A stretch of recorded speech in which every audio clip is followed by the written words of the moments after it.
Having done this for over 20 years, I can tell you that we've helped a lot of people through this process and have evolved into quite a resource on the topic. So, in fact, I literally wrote a book on this.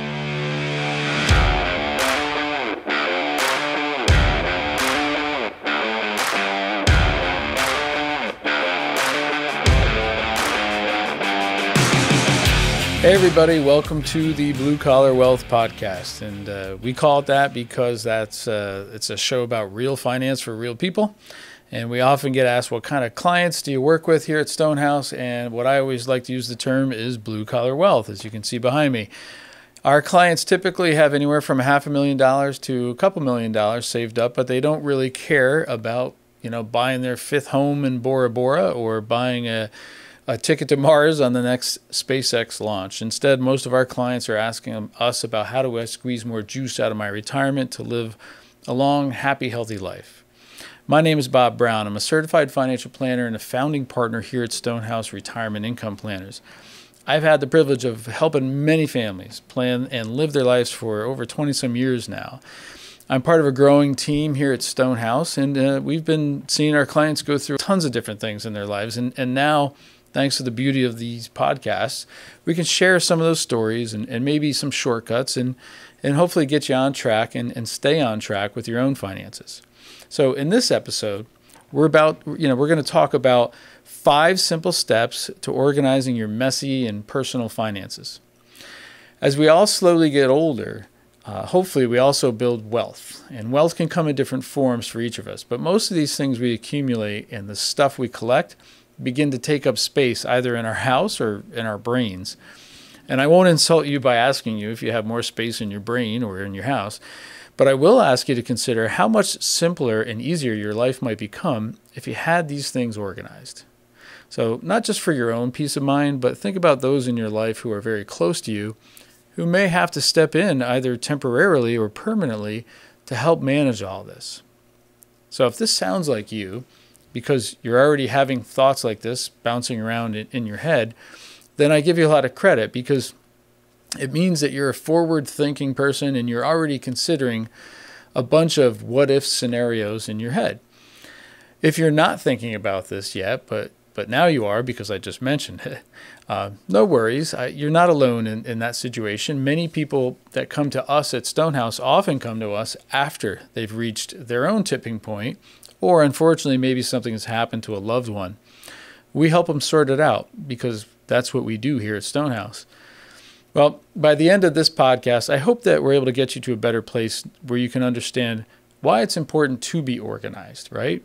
How it can really help you and your entire family. And some simple ways that you can start today to streamline your finances, clean up some space in your house and in your head. Now, normally at this point, I'd introduce you to one of our advisors to speak more on this topic. But in this case, I'm just going to introduce you to me again.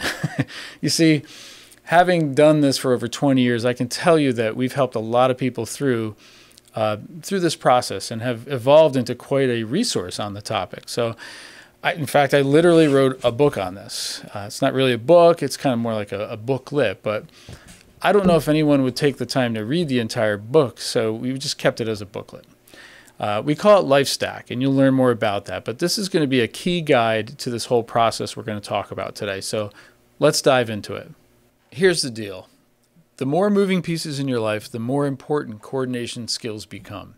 An efficiently managed household is one that will pay less in sloppy costs and gain more over time thanks to efficiencies. The problem is that most of us let ourselves get bogged down at some point. And it's often when we start getting spread too thin and we have all accounts all over the place, a few of these things can't be touched or they seem too confusing to understand. Who has the time to read and understand all those contracts and agreements and account statements, right? In some cases, you just don't realize how important it is to coordinate all these things. But we do. Let's first talk about a system that works the best for you. That's really important. So I'll throw a couple of examples out to you. Number one, spreadsheets. I'm a big fan of spreadsheets for sure.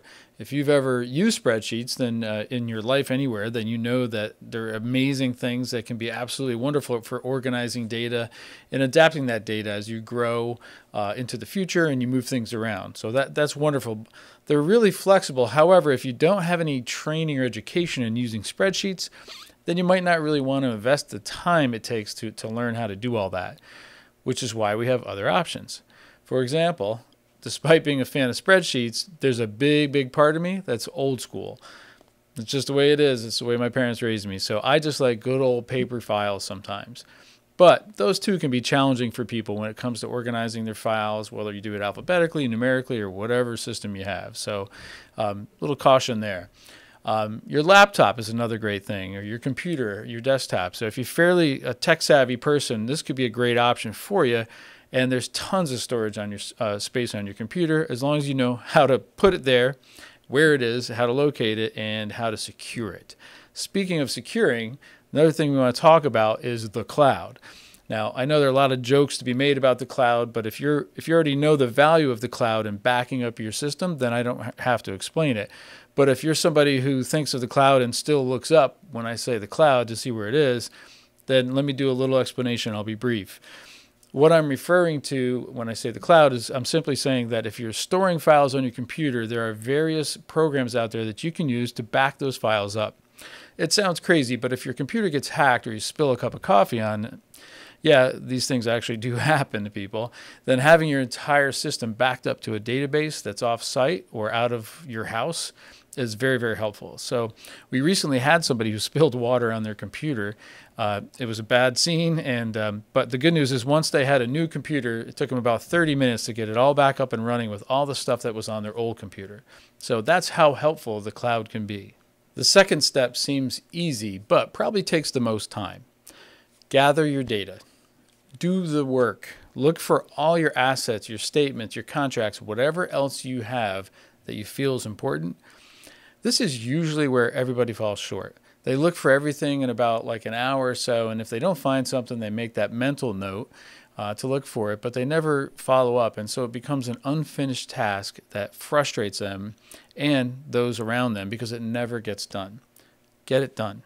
Third step, understand your information. Does it make sense to you, and will it make sense to somebody else who's close to you who may someday have to look for that information? This is also usually a wonderful time to consider consolidating your accounts that you have out there, especially if they're redundant or they're somewhat obsolete compared to whatever you set them up to be originally. It's also a great time to review legal documents, if you have any, such as like your will, your trust, or anything like that. If these get outdated, then they're worthless or they're not as effective, so please update them. And lastly, consider taking a look at who owns the various assets in your life. Make sure that the right people own the right assets. When it comes to estate planning, this is of utmost importance, and it's a very common situation that we see people overlook, and then something they had planned kind of blows up and it doesn't work out the way they wanted to. So make sure you pay attention to that. The fourth step is to share your data with your spouse if you have one. In almost every household that we work with, there's one person who tends to manage more of the financial matters. And when that person passes away or becomes disabled or has some sort of issue going on, that leaves the remaining spouse in a really bad spot. And they often have no idea about everything that they own, and they certainly have very little understanding of how it all works together and what they can and can't do with each account or each asset. So having all of this organized and sitting down as a team to review, the whole thing of how it works and everything is just really fantastic for the relationship, but it's also wonderful to get on the same page and know that you're heading in the same direction with each other. And the fifth step is to make sure that somebody beyond you or your spouse, probably your children or whoever it is in your life that is the closest to you, knows how to access this information. If you're fortunate enough to have someone or several people in your life like that, then this is the time to bring them into the loop, into that circle of trust, right? So they know how to help you handle things if something goes bad, or at least something goes differently than you planned. Somebody's there to serve as your backup. you're basically asking them to be your backup. And this may also be a good time to consider a power of attorney for different parts of your life, specifically financial matters or healthcare matters. These are all really important, and there's probably that's probably a topic for another video, but don't hesitate to talk to your advisor or ask your attorney about things like that, whether you should consider them or not.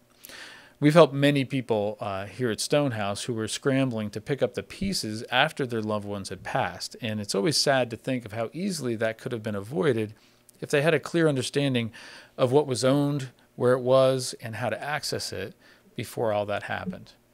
Remember I said I wrote a book on that? Again, this is what we call Lifestack.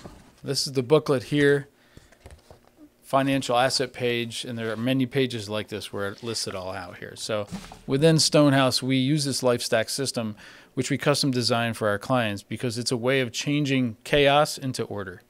And if that sounds interesting to you, then hit the easy button and reach out to one of our advisors and learn more about Lifestack and how it might change your direction. I hope this was helpful.